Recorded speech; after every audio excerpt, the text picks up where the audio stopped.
ಬನ್ರಿ ಎಲ್ಲ ಮಹಿಳೆಯರ ಕೂಟಕ್ಕೆ ನಾವೆಲ್ಲ ಬಂದು ಅಟೆಂಡ್ ಆಗೋಣ. ಅಮ್ಮಲ್ಲಿ ಬರ್ತಾರೆ ಬನ್ನಿ.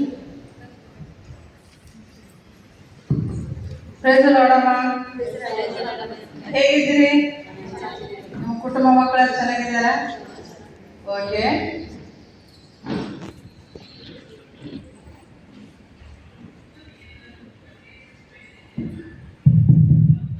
ಇವತ್ತಿನ ಮಹಿಳೆಯರ ಕೂಟ ನಾವು ಪ್ರಾರಂಭ ಮಾಡುವಾಗ ಒಂದು ಚಿಕ್ಕ ಪ್ರಾರ್ಥನೆ ಮಾಡಿಕೊಳ್ಳೋಣ.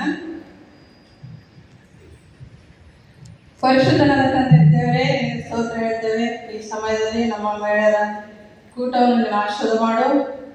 ಈ ಒಂದು ಕೂಟದ ಆದಿಯು ಅಂತ್ಯವು ಮಧ್ಯಸ್ಥ ನೀನಾಗಿದ್ದು ನಡೆಸಿ ನೀನು ಮಹಿಮೆ ಹೊಂದುತ್ತೆ ಅಂತೇಳಿ ಯೇಸುವಿನ ಪರಿಶುದ್ಧ ನಾಮಕ್ಕೆ ಬೇಡುವುದೇ ತಂದೆ, ಆಮೆನ್.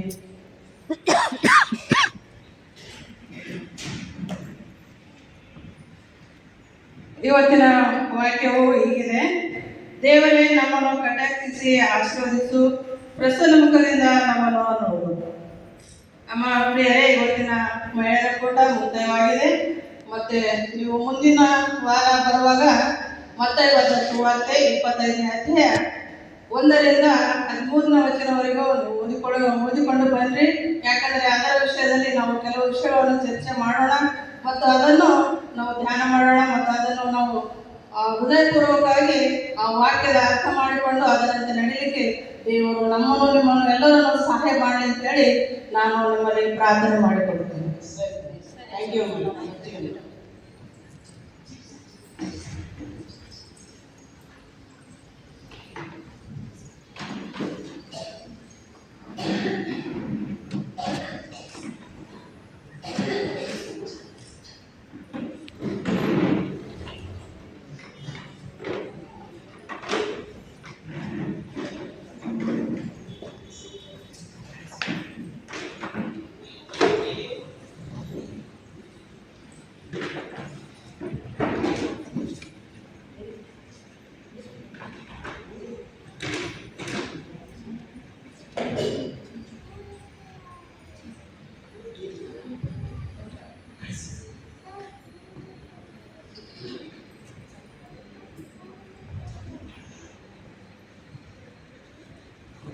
ಹಾಯ್ ಸಲ್ವಿ, ಹೆಸರು ಹಾಯ್ ಶಾಂತ, ಪ್ರಿನ್ಸಲ್ಲ, ಹೇಗಿದ್ದೀರಾ?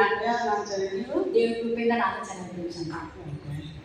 ನೀವು ಭಾನುವಾರ ಸತ್ವೇದ ಓದ್ಕೊಂಡು ಅಂತ ಕ್ಲಾಸ್ ರೂಮ್ ಹೇಳಿದ್ರಲ್ಲ, ಮತ್ತಾಯ ಬರೆದ ಸುವಾರ್ತೆ 25ನೇ ಅಧ್ಯಾಯ 1ರಿಂದ 13 ಓದಿ ಸಿದ್ಧವಾಗಿಲ್ಲ? ನಾನು ಓದಿದ್ದೀನಿ ಶಾಂತ, ಆದರೆ ನಾನು ಬುದ್ಧಿಗತ ಸ್ತ್ರೀಯರ ವಿಷಯದಲ್ಲಿ ಓದಿದ್ದೀನಿ. ಯಾಕಂತ ಅವರಿಂದ ನಾವು ಯಾವೆಲ್ಲ ಬುದ್ಧಿಗಿನ ಕಾರ್ಯಗಳನ್ನು ಮಾಡಬಾರ್ದು ಅಂತ ಕಲಿಬೋದಾಗಿದೆ. ನಾನು ಬುದ್ಧಿವಂತ ಸ್ತ್ರೀಯರ ಬಗ್ಗೆ ಓದಿದ್ದೀನಿ. ಬುದ್ಧಿವಂತಿಕೆಯಿಂದ ನಮ್ಮ ಕುಟುಂಬಗಳನ್ನ ನಾವು ಹೇಗೆಲ್ಲ ಕಟ್ಕೋಬಹುದು ಅಂತಾಗಿ ನಾನು ಓದ್ಕೊಂಡಿದ್ದೀನಿ. ಸರಿ, ಅದು ಸರಿ ಶಾಂತ. ಈ ಬುದ್ಧಿವಂತ ಸ್ತ್ರೀಯರು ಮತ್ತು ಬುದ್ಧಿಯಿಲ್ಲದ ಸ್ತ್ರೀಯರ ವಿಷಯವಾಗಿ ನಾವು ಅವ್ರನ್ನ ಯಾವ ರೀತಿ ಗುರುತಿಸೋದು? ಅವರ ವ್ಯತ್ಯಾಸಗಳನ್ನ ಯಾವ ರೀತಿ ಗುರುತಿಸೋದು?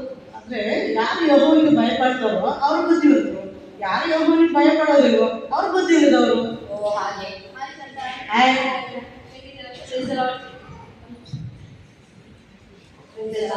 ಹೇಗಿದ್ದೀರಾ? ಚೆನ್ನಾಗಿದ್ದೀನಿ. ನೀವ್ ಹೇಗಿದ್ದೀರಾ? ನಾವು ಚೆನ್ನಾಗಿದ್ದೀನಿ. ಏನು ಪರಿಮಳ, ಎಷ್ಟು ಬೆಳಗ್ಗೆ ಬ್ಯಾಗ್ ಹಾಕೊಂಡೆಲ್ಲ ಹೋಗ್ತಾ ಇದೆಯಲ್ಲ? ನಮ್ಮದು ಸ್ಕೂಲಲ್ಲಿ, ಮಕ್ಕಳ ಸ್ಕೂಲಲ್ಲಿ ಟೀಚರ್ಸ್ ಮೀಟಿಂಗ್ ಇತ್ತು, ಪೇರೆಂಟ್ಸ್ ಮೀಟಿಂಗ್ ಇತ್ತು, ಅದಕ್ಕೋಸ್ಕರ ಹೋಗಿದ್ದೆ ನಾನು. ನನ್ನ ಮಕ್ಕಳು ತುಂಬ ಚೆನ್ನಾಗಿ ಮಾರ್ಕ್ಸ್ ತೆಗೆದಿದ್ದಾರೆ ಮತ್ತು ಟೀಚರ್ಸ್ ತುಂಬ ಒಳ್ಳೆ ರೀತಿಯಲ್ಲಿ ನನ್ನ ಮಕ್ಕಳ ಜೊತೆ ಇಂಟ್ರೆಸ್ಟ್ ಮಾತಾಡಿದ್ರು. ನಂಗೆ ತುಂಬ ಸಂತೋಷ ಆಯಿತು. ನೀವು ಹೋಗಿದ್ದಾರೆ ಸ್ಕೂಲ್? ಅಯ್ಯೋ, ನಾನು ಹೋಗಲ್ಲಪ್ಪ. ನಮ್ಮ ಮಕ್ಕಳ ಸ್ಕೂಲಲ್ಲೂ ಇದೆ ಪೇರೆಂಟ್ಸ್ ಮೀಟಿಂಗು, ಆದರೆ ನಾನು ಹೋಗಲ್ಲ. ಯಾವಾಗ ನೋಡಿ ನನ್ನ ಮಕ್ಕಳ ಮೇಲೆ ಬೇರೆ ಕಂಪ್ಲೇಂಟ್ ಹೇಳ್ತಾರೆ ಟೀಚರ್ಸು, ಅದಕ್ಕೆ ನಾನು ಹೋಗಲ್ಲ. ಅದು ಹಾಗಲ್ಲ, ದೇವರು ನಮಗೆ ವಹಿಸಿದ ಜವಾಬ್ದಾರಿಯನ್ನು ನಾವು ಸರಿಯಾದ ರೀತಿಯಲ್ಲಿ ನಿರ್ವಹಿಸಬೇಕು. ಯಾಕಂದರೆ ಈ ಲೋಕದಲ್ಲಿ ನಮ್ಮ ಮಕ್ಕಳು ಈ ಲೋಕದ ಪಾಶಕ್ಕೆ ಸಿಕ್ಕಿಕೊಂಡು ಕೆಟ್ಟು ಹೋಗ್ತಾರೆ. ಅದರಿಂದ ದೇವ್ರ ಬಗ್ಗೆ ಕೂಡ ಹೀಗೆ ಹೇಳ್ತದೆ, ನಿಮ್ಮ ಮಕ್ಕಳು ಯೆಹೋವನಿಂದ ಬೋಧಿಸಲ್ಪಡ್ತಾರೆ ಎಂಬುದಾಗಿ. ಆದ್ದರಿಂದ ಮುಂದೆ ಅವರು ಬೆಳೆದು ದೊಡ್ಡದಾದ ಎಲ್ಲರ ಮುಂದೆ ನಿಂತಾಗ ನಿಮ್ಮನ್ನು ಧನ್ಯಳಂತೂ ಕೂಡ ಹೇಳ್ತಾರೆ. ಆಯ್ತು ಪರಿಮಳ, ಬಾಕ್ಕೊಂಡು ಮಾತಾಡ್ತೀವಿ. ನನ್ನ ಮನೆ ಅಡುಗೆ ಕೆಲಸ ಇರ್ತದೆ. ಶಾಂತ, ಇವ್ರು ಎಷ್ಟು ಒಳ್ಳೆ ಮಕ್ಕಳ ಕಲ್ತಿದಾರಲ್ಲ. ಮಕ್ಕಳ ಮೇಲೆ ತುಂಬಾನೇ ಕಾಳಜಿ ಇದೆ ಇವರಿಗೆ. ದೇವರಲ್ಲಿ ಯಾವ ರೀತಿ ಮಕ್ಕಳನ್ನ ಬೆಳೆಸ್ಬೋದಂತ ತುಂಬಾ ಚೆನ್ನಾಗಿ ಕಲ್ತ್ಕೊಂಡಿದ್ದಾರೆ. ನಾನು ಕೂಡ ಒಂದು ಸತ್ಯದಲ್ಲಿ ಒಂದು ಭಾಗ ಓದಿದ್ದೇನೆ. ಐಗುಪ್ತ ದೇಶದಲ್ಲಿ ಫರೋಹ ರಾಜ ಇಸ್ರಾಯೇಲ್ ಸ್ತ್ರೀಯರಲ್ಲಿ ಹುಟ್ಟಿದ ಗಂಡು ಮಕ್ಕಳನ್ನೆಲ್ಲ ಸಾಯಿಸಬೇಕಂತ ಆಜ್ಞೆ ಹೊರಡಿಸ್ತಾರೆ. ಆವಾಗ ಮೋಶೆಯ ತಾಯಿ ತನ್ನ ಬುದ್ಧಿವಂತಿಕೆಯಿಂದ ಜ್ಞಾನವನ್ನು ಉಪಯೋಗಿಸಿಕೊಂಡು ತನ್ನ ಮಗನ ಮರಣವನ್ನು ಕಾಪಾಡ್ತಾಳೆ. ಓ, ನಾವು ವಿವೇಕವುಳ್ಳವರಾಗಿ ನಡೆದುಕೊಳ್ಳಬೇಕು. ಆದ್ರೆ ನಾನು ಓದಿ ಒಂದು ಸ್ತ್ರೀಯ ವಿಷಯದಲ್ಲಿ ಹೇಳ್ತೀನಿ ಶಾಂತ. ದೇವರು ಒಂದು ಅವಕಾಶನ ಕೊಟ್ಟು ಲೋಟನ ಹೆಂಡತಿಗೆ ಹೋಗು ಹಿಂದಿರುಗಿ ನೋಡಬೇಡ ಅಂತ ಹೇಳಿದ್ರು ಕೂಡ ಆಕೆ ತನ್ನ ಬುದ್ಧಿಹೀನತೆಯಿಂದ ಹಿಂದಿರುಗಿ ನೋಡಿದರು ಅಲ್ವಾ. ಹಾಗೆ ದೇವರನ್ನು ನೋಡಲಿಲ್ಲ, ಬದಲಾಗಿ ಈ ಲೋಕದಲ್ಲಿ ನಶಿಸಿ ಹೋಗುವಂಥದ್ದರ ಮೇಲೆ ಮನಸ್ಸಿಟ್ಟರು. ಇದರ ಪರಿಣಾಮ ಆಕೆ ಶಿಕ್ಷೆಗೆ ಗುರಿಯಾದರು ಅಲ್ವಾ. ಇದರಿಂದ ತನ್ನ ಹೆಣ್ಣು ಮಕ್ಕಳ ಭವಿಷ್ಯನೇ ಹಾಳಾಯಿತು. ಇವಾಗಲೂ ಅದೇ ರೀತಿ ಇದೆ ಸರ್. ಎಷ್ಟೋ ಕಟ್ಟೆಗಳು ಅದೇ ರೀತಿಯಲ್ಲಿ ನಡೀತಾ ಇದ್ದಾವೆ.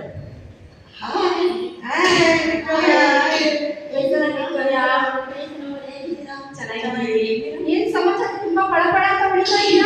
ಅದ ಮುಂದಿನ ಭಾನುವಾರ ನಮ್ಮ ಸಭೆ ಸ್ತ್ರೀಯರ ಕೂಟ ನಡೀತಾ ಇದೆ ಅಲ್ವಾ, ಅದಕ್ಕೋಸ್ಕರ ಅಂತಾನೆ ಶಾಪಿಂಗ್ ಹೋಗಿದ್ದೆ. ಹಾಗೆ ಬರುವಾಗ ಸ್ಪೆಷಲ್ ಆಗಿ ಫೇಸಿಯಲ್ ಎಲ್ಲ ಮಾಡ್ಕೊಂಡ್ ಬಂದೆ. ಅದಕ್ಕೋಸ್ಕರ ಇಷ್ಟೊಂದು ಪಳಪಳ ಹೊಡಿತಾ ಇದ್ದೀನಿ. ಹೌದು, ನನ್ನ ವಾಚ್ ನೋಡಿದ್ಯಾ? ಚೆನ್ನಾಗಿದ್ಯಾ? ಚೆನ್ನಾಗಿದೆ. ಅಯ್ಯೋ, ಇದು ನಮ್ಮ ಯಜಮಾನ್ರು ಎಲ್ಲಿ ತಂದಿದ್ದಾರೆ ಅಂತ ಗೊತ್ತಾ ನಿಮ್ಗೆ? ಅಯ್ಯೋ, ಇದು ದುಬಾಯಿಂದ ತಂದಿದ್ದಾರೆ. ಇದು ಬೆಲೆ ಏನಾದ್ರು ಗೊತ್ತಾ ನಿಮ್ಗೆ? ಇದು 50,000. ಎಷ್ಟು? 50,000. ಹೌದು. ನಿಮ್ಗೆ ಬಿಡಿ. ನಿಮ್ಮಿಂದ ಶಾಪಿಂಗ್ ಎಲ್ಲ ಆಯ್ತಾ ಇಲ್ವಾ? ಅಯ್ಯೋ ವಿಕ್ಟೋರಿಯಾ, ಪಾಸ್ಟ್ ಹೇಳಿದ್ರಲ್ಲ ಬೈಬಲ್ ಓದ್ಕೊಂಬ ಅಂತ. ಬೈಬಲ್ ಓದಿದ್ದೀರಾ? ಅಯ್ಯೋ ಬಿಡಿ, ನಿನ್ನೆ ನಮ್ಮಷ್ಟು ಶಾಪಿಂಗ್ ಆಗ್ಲಿಕ್ಕಿಲ್ಲ. ಇರ್ಲಿ ಬಿಡಿ. ನೋಡಿ ನನ್ನ ಸೀರೆ ನೋಡಿ, ಏನಾದ್ರೂ ಹೇಳ್ತಾನೆ ಇಲ್ವಲ್ಲ ನೀವು? ಹೋಗ್ಲಿ ಬಿಡಿ ವಿಕ್ಟೋರಿಯಾ, ಸೀರೆ ಬಗ್ಗೆ ಏನ್ ಮಾತಾಡ್ತೀಯಾ? ಭಾನುವಾರಕ್ಕೆ ನೀನು ತಯಾರಾಗಿದ್ಯಾ ಬೈಬಲ್ ಓದಿ? ಅಯ್ಯೋ, ಇವರು ನನ್ನ ಸೀರೆ ಬಗ್ಗೆ ಏನು ಹೇಳ್ತಾನೇ ಇಲ್ಲ. ಇವ್ರಿಗೆ ಹೊಟ್ಟೆ ಕಿಚ್ಚನಿಸುತ್ತೆ, ಅದಕ್ಕೆ ಏನು ಹೇಳ್ತಾ ಇಲ್ಲ.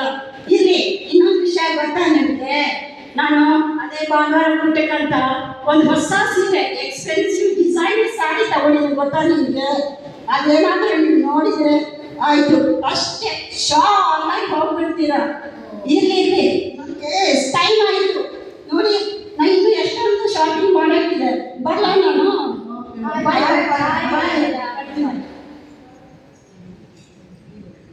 ಈ ವಿಕ್ಟೋರಿಯಾ ಒಂದು ನಾವು ದೇವ್ರ ವಾಕ್ಯ ಬಗ್ಗೆ ಹೇಳಮ್ಮ, ಬೈಬಲ್ ಬಗ್ಗೆ ಓದಿದ್ರೆ ಹೇಳು ಅಂದ್ರೆ ಬರೀ ಅವ್ರು ಸೀರೆ ಬಗ್ಗೆ ಹೇಳ್ತಿದ್ದಾರೆ. ಸೀರೆ ಹುಚ್ಚು ಹೌದು. ನಾನು ಓದಿರೋ ಒಂದು ಸತ್ಯವಾದ ಭಾಷೆ ಹೇಳ್ತೀನಿ ಕೇಳಿಸಿದ್ವಿ. ಅಂದಿಯ ಮೂರ್ತಿಗೆ ಚಿನ್ನದ ಮೂಗುತಿ ಹೇಗೋ ಅವಿವೇಕಗಳು ಸೌಂದರ್ಯ ಹಾಗೆ ಅಂತ. ಬೆಳ್ಳಿ ಬಂಗಾರಕ್ಕಿಂತಲೂ ಜ್ಞಾನ ಪಡೆದು ಎಷ್ಟೋ ಬೇಕಂತ ಓದಿದೀವಲ್ಲ ಸರಿ. ಹಲೋ, ಏನು ಬಹಳ ತುಂಬಾ ಡಿಸ್ಕಷನ್ ಮಾಡ್ತಾ ಇದ್ದೀರಾ ಡೀಪ್ ಆಗಿ. ಹೇಗಿದ್ದೀರಾ? ಚೆನ್ನಾಗಿದ್ದೀವಿ. ಅದೇ ಪಾಸ್ಟರ್ ಹೇಳಿದ್ರಲ್ಲ ಬೈಬಲ್ ಓದ್ಕೊಂಬ ಅಂತ. ಸೊ ಅದ್ರ ಬಗ್ಗೆ ಸ್ವಲ್ಪ ಇಬ್ರು ಸೇರಿ ಡಿಸ್ಕಷನ್ ಮಾಡ್ತಾ ಇದ್ದೀವಿ. ನೀವೆಲ್ಲ ಹೋಗ್ತಾ ಇದ್ದೀರಾ? ಪ್ರಾರ್ಥನೆ ಮಾಡಿದ್ದೀರಾ? ಹೌದು, ಮಾಡಿದ್ದೇನೆ. ಪ್ರಾರ್ಥನೆ ಮಾಡಿದ್ದೇನೆ. ಮತ್ತು ನಾಳೆ ಬರವಾರ ನಡೀತಕ್ಕಂಥ ಆರಾಧನೆಗೋಸ್ಕರ ಪ್ರಾರ್ಥನೆ ಮಾಡಿದ್ದೇನೆ. ಎಲ್ಲ ಕೂಟಗಳಿಗೋಸ್ಕರ ಪ್ರಾರ್ಥನೆ ಮಾಡಿದ್ದೇನೆ. ಮತ್ತು ದೇಶಕ್ಕೋಸ್ಕರ ಪ್ರಾರ್ಥನೆ ಮಾಡಿದ್ದೇನೆ. ಬೈಬಲ್ ಓದಿ ಪ್ರಾರ್ಥನೆ ಮಾಡ್ತಾ ಇದ್ದೇನೆ. ನೀವು ಕೂಡ ಬೈಬಲ್ ಓದಿ ಪ್ರಾರ್ಥನೆ ಮಾಡ್ಬೇಕಂತ ನಾನು ಕೇಳ್ಕೊಳ್ತೇನೆ. ಪ್ರಾರ್ಥನೆ ಮಾಡಿದ್ದೀರಾ? ನಾನು ಬೈಬಲ್ ಓದಿ ಪ್ರಾರ್ಥನೆ ಮಾಡ್ತೀನಿ. ನಾನು ಮಾಡ್ತಾ ಇಲ್ಲ, ಮಾಡಬೇಕು ಅಲ್ಲ, ಮಾಡಲೇಬೇಕು. ಯೇಸು ಸ್ವಾಮಿ ಹೇಳಿದ್ದಾರೆ, ಬೇಸರಗೊಳ್ಳದೆ ಪ್ರಾರ್ಥನೆ ಮಾಡಿರಿ ಎಂದು. ಸರಿ, ಇವತ್ತಿಂದ ಪ್ರಾರ್ಥನೆ ಮಾಡ್ತೀವಿ. ಸರಿ ಬನ್ನಿ ಮಾತಾಡೋಣ. ಇಲ್ಲ, ನಮಗೆ ಬಳ್ಳಾರಿಯಲ್ಲಿ ಪ್ರಾರ್ಥನಾ ಕೂಟ ಇದೆ. ನಾವು ಮತ್ತು ನಮ್ಮ ಮನೆಯವರೆಲ್ಲರೂ ಹೋಗ್ತಾ ಇದ್ದೇವೆ. ತುಂಬಾ ಕೆಲಸ ಇದೆ, ಎಲ್ಲಗೆ ಸ್ಟಾರ್ಟ್ ಮಾಡಬೇಕು. ಬರ್ತೀನಿ. ಬಾಯ್. ಪ್ರಾರ್ಥನೆ ಅಂತ ವಿಷಯ ಬಂದಾಗ ಕ್ರೈಸ್ತ ಜೀವಿತದಲ್ಲಿ ಅದೆಷ್ಟು ಮುಖ್ಯ ಪಾತ್ರ ವಹಿಸುತ್ತದೆ ಸರಿ. ಹಾಗೆ ಸತ್ಯವೇದದಲ್ಲಿ ಕೂಡ ಪ್ರಾರ್ಥನೆ ಜೀವಿತದಲ್ಲಿ ಅಲ್ನೋಡು ಮತ್ತು ಎಸ್ತೇರ ಬಗ್ಗೆ ನಾವು ಓದಿ ತಿಳ್ಕೊಂಡಿದ್ದೀವಲ್ಲ ಸರಿ. ಹೌದು ಶಾಂತ, ಪ್ರಾರ್ಥನೆ ನಮ್ಮ ಜೀವಿತದಲ್ಲಿ ತುಂಬಾನೇ ಪ್ರಾಮುಖ್ಯವಾಗಿದೆ. ಆದ್ರೆ ನಾನು ಓದಿರೋ ಒಂದು ಸ್ತ್ರೀಯ ಬಗ್ಗೆ ಹೇಳ್ತೀನಿ ಶಾಂತ. ವಸ್ತಿರಾಣಿ ಸೌಂದರ್ಯವತಿಯಾಗಿದ್ದಳು, ಆದರೆ ತನ್ನ ಗರ್ವದಿಂದ ತನ್ನ ಗಂಡನ ಮಾತಿಗೆ ಅವಿಧೇಯಳಾದಳು. ತನ್ನ ಸೌಂದರ್ಯಕ್ಕೆ ಹೆಚ್ಚಿನ ಪ್ರಾಮುಖ್ಯತೆ ಕೊಟ್ಟಳು. ಇದರಿಂದ ಏನಾಯ್ತಳು? ತನ್ನ ರಾಣಿ ಪಟ್ಟವನ್ನೇ ಕಟ್ಕೊಂಡ್ಬಿಟ್ಲು. ಹಾಯ್ ಸೆಲ್ವಿ. ಹಾಯ್ ಅಂತ ನಾನು ಚೆನ್ನಾಗಿದ್ದೀನಿ. ನೀವು ಚೆನ್ನಾಗಿದ್ದೀರಾ? ಚೆನ್ನಾಗಿದ್ದೀರಾ? ಎಷ್ಟು ಡಲ್ ಆಗಿ ಕಾಣಿಸ್ತಾ ಇದ್ದೀರಲ್ವಾ? ಚೆನ್ನಾಗಿದ್ದೀವಲ್ಲ? ಅಯ್ಯೋ, ನನ್ನ ನೋಡಿ ಹೇಗ್ ಬಡಬಡ ಅಂತ ಹೊಳಿತಾ ಇದೆ. ನನ್ನ ಹೇರ್ ನೋಡಿ ಎಷ್ಟು ಶೈನಿಂಗ್ ಆಗಿದೆ. ನೀವೇನಾದ್ರೂ ಬ್ಯೂಟಿ ಪಾರ್ಲರ್ ಹೋಗ್ತೀರಾ ಇಲ್ವಾ? ಪಾರ್ಲರ್ಗೆ ಹೋಗ್ತೀರಾ, ಫೇಶಿಯಲ್ ಮಾಡಿಸ್ಕೊಳ್ತೀರಾ, ಮೆನಿಕ್ಯೂರ್ ಪೆಡಿಕ್ಯೂರ್ ಏನೋ ಮಾಡ್ತೀರಾ, ಬಾಡಿ ಫಿಟ್ನೆಸ್ ಇಲ್ಲ, ಫೇಸ್ ಗ್ಲೋ ಇಲ್ಲ, ಏನಿಲ್ಲ. ಫಿಟ್ನೆಸ್ ಓಕೆ, ಅದೇನಿದು ಮೆನಿಕ್ಯೂರ್ ಪೆಡಿಕ್ಯೂರ್ ಅಂದ್ರೆ? ಅದ ಕೈ ಕಾಲನ್ನ ಚೆನ್ನಾಗಿ ತೊಳೆದು ಪಡಬಳ ಅಂತ ಮಾಡ್ತಾರೆ. ಓ ಸೋಪಾಗಿ ಉಜ್ತಾರಲ್ಲ ಆ ಥರ. ಅಯ್ಯೋ ಏನು ಗೊತ್ತಿಲ್ಲ, ಇನ್ನು 1947 ಅಲ್ಲೇ ಇದ್ದಾರೆ ನನ್ನ ಜೊತೆ. ಕಮರ್ಷಿಯಲ್ ಸ್ಟ್ರೀಟ್ ಅಲ್ಲಿ ಇರೋ ಯೂನಿಕ್ ಬ್ಯೂಟಿ ಪಾರ್ಲರ್ ಬನ್ನಿ, ಹೇರ್ ಟ್ರೀಟ್ಮೆಂಟ್ ಪಡಬಳ ಅಂತ ಒಳ್ಳೆವಾಗ ಮಾಡಿಸ್ತೀನಿ. ಹೋಗ್ಲಿ ಬಿಡಿ ವಿಕ್ಟೋರಿಯಾ, ಬೈಬಲ್ ಓದಿದ್ದೀರಾ? ಅಯ್ಯೋ ಒಂದು ನಿಮಿಷ. ಹಲೋ ಹಲೋ, ಹೇಳ್ರಿ, ಏನ್ರಿ ಹೋಗ್ತಾ? ಅಯ್ಯೋ ನಾನು ಬರೋಕ್ಕಾಗಲ್ಲ, ನನಗೆ ಒಂದು ಇಂಪಾರ್ಟೆಂಟ್ ಮೀಟಿಂಗ್ ಇದೆ, ನೀವೇ ಹೋಗಿ ಬನ್ನಿ. ಅಯ್ಯೋ ಸುಮ್ಮನೆ ಫೋನ್ ಇಡಿ, ಎಷ್ಟು ಟಾರ್ಚರ್ ಮಾಡ್ತೀರಾ ಫೋನ್ ಮಾಡಿ. ಯಾರಿಗ ಇಷ್ಟು ಜೋರಾಗಿ ಮಾತಾಡ್ತಿರ್ಬೇಕು ಆಮೇಲೆ? ಅದ ನಮ್ಮ ಯಜಮಾನ್ರು ಸುಮ್ಮನೆ ನಾನು ಹೊರಗಡೆ ಬಂದ್ರೆ ಫೋನ್ ಮಾಡಿ ಟಾರ್ಚರ್ ಮಾಡ್ತಾನೇ ಇರ್ತಾರೆ. ಸರಿ, ಬೈಬಲ್ ಏನೋ ಓದಿ ತಯಾರಾಗಿದೆಯಾ? ಹಲೋ, ಹೌದಾ ಪಾರ್ಲರ್? ಸರಿ ಸರಿ, ಮೇಕಪ್ ಬರ್ತೀನಿ. ಓಕೆ, ಬಾಯ್ ಬಾಯ್ ಬಾಯ್. ಈ ಅಮ್ಮ ಯಾವಾಗಲೂ ಮೇಕಪ್ಪು ಮೇಕಪ್ಪು ಮೇಕಪ್ ಮೇಕಪ್ಪೇ ಹುಚ್ಚು ಶಾಂತ. ಈ ನನಗೆ ಸತ್ಯದಲ್ಲಿ ಒಂದು ವಾಕ್ಯ ನೆನಪು ಬರ್ತದೆ ಸರ್, ಏನು ಗೊತ್ತಾ? ಸೌಂದರ್ಯವೂ ನೆಲೆಯಲ್ಲ, ಲಾವಣ್ಯವೂ ನೆಚ್ಚತಕ್ಕದಲ್ಲ. ಗುಣಮತಿಯಾದ ಸ್ತ್ರೀಯು ಗಂಡನ ತಲೆಗೆ ಕಿರೀಟ, ಬುದ್ಧಿಲ್ಲದವಳು ಗಂಡನ ಎದುರಿಗೆ ಕ್ಷಯ ಅಂತ ಓದಿದ್ದೀವಲ್ಲ. ಹೌದು ಶಾಂತ. ನಮಸ್ಕಾರ ಸಿಸ್ಟರ್, ಹೇಗಿದ್ದೀರಾ? ಚೆನ್ನಾಗಿ ಹೋಗ್ತಾ ಇದ್ದೀರಾ ಬ್ಯಾಗ್ ತಗೊಂಡು? ಸಿಸ್ಟರ್, ಇವತ್ತು ನಂದು ಹುಟ್ಟಿದ ದಿವಸ ಇದೆ. ಅದಕ್ಕೋಸ್ಕರ ನಾನು ಬಡವರಿಗೆ, ದಿಕ್ಕಿಲ್ಲದವರಿಗೆ ಸ್ವಲ್ಪ ಸಹಾಯ ಮಾಡೋಣ, ನನ್ನ ಕೈಗೆ ಆದಷ್ಟು ಎಂದು ಹೊರಟಿದ್ದೇನೆ. ಬೈಬಲಲ್ಲಿ ಬಂದಿದೆ ಅಲ್ವಾ, ವಾಕ್ಯದ ಅನುಸಾರವಾಗಿ ನಡೆಯಲು, ಅದು ನಾನು ಪ್ರಯತ್ನ ಮಾಡ್ತೇನೆ. ಸಿಸ್ಟರ್, ಬೈಬಲ್ ಏನಾದ್ರು ಓದಿ ತಯಾರಾಗಿದ್ದೀರಾ ಭಾನುವಾರಕ್ಕೆ? ಹಾ ಸಣ್ಣ ಸಿಸ್ಟರ್, ಓದಿದ್ದೇನೆ, ತಯಾರಾಗಿದ್ದೇನೆ. ನಾಳೆ ಬಂದು ನಿಮ್ಮ ಹತ್ರ ಮಾತಾಡ್ತೇನೆ. ಇವಾಗ ನನಗೆ ಅನಾಥಾಶ್ರಮಕ್ಕೆ ಹೋಗ್ಬೇಕು. ಓಕೆ ಸಿಸ್ಟರ್, ಹೋಗ್ಬಿಟ್ಟು ಬನ್ನಿ. ಇವ್ರು ಮಾಡ್ತಾ ಇರೋ ಕಾರ್ಯ ತುಂಬಾ ಒಳ್ಳೆಯದಿದೆ ಅಲ್ಲ ಶಾಂತ? ನಿಜ ಸರ್.